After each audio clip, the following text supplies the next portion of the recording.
How to write a compare and contrast essay. Step 1. Brainstorm. If you want to demonstrate to the reader you did wide research and deep analysis, you must take time to brainstorm on the topic. Write side-by-side characteristics shared by each subject in the topic. Step 2. Create the thesis statement.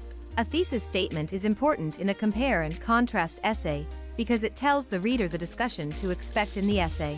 After brainstorming on the subject's relationships, you can use the ideas to create your thesis statement. Step 3.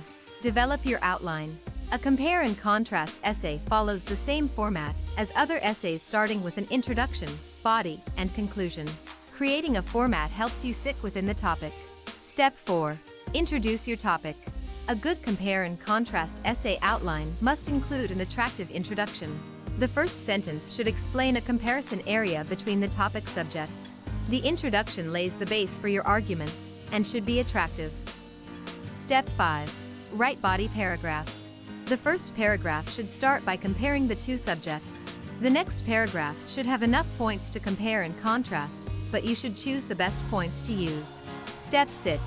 Conclude your essay.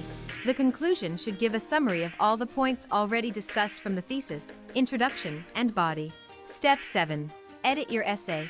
Run your essay on grammar check and plagiarism check tools for originality before you submit.